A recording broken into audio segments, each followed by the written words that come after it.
ایک یہودی بچہ آپ کی خدمت کیا کرتا تھا، چند دن وہ دکھائی نہ دیا تو آپ نے پوچھا، اس کے بارے میں بتایا گیا بیمار پڑا ہے۔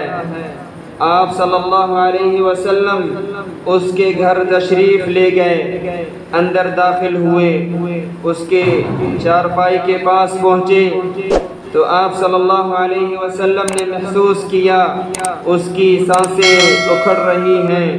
فرمایا، قل لا الہ الا اللہ، بیٹے کلمہ پڑھ لو۔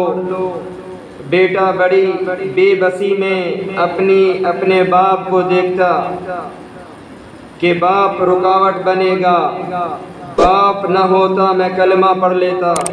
بے بسی سے اپنے باپ کو دیکھ رہا ہے۔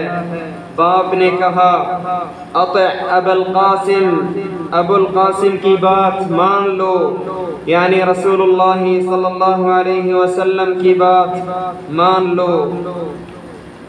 بچے نے کلمہ پڑھ لیا اور ساتھ ہی اس کی سانس بھی نکل گئی، فوت ہو گیا۔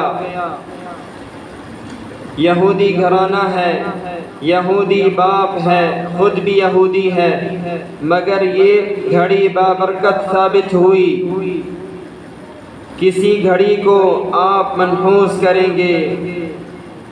نبی علیہ الصلاۃ والسلام گھر سے باہر نکلے، آنکھوں میں آنسو تھے اور زبان پر یہ الفاظ تھے، الحمدللہ الذی انجاہ بی من النار، اس اللہ کا شکر جس اللہ تعالی نے اس بچے کو میری وجہ سے، میری دعوت کی وجہ سے آگ سے بچا لیا۔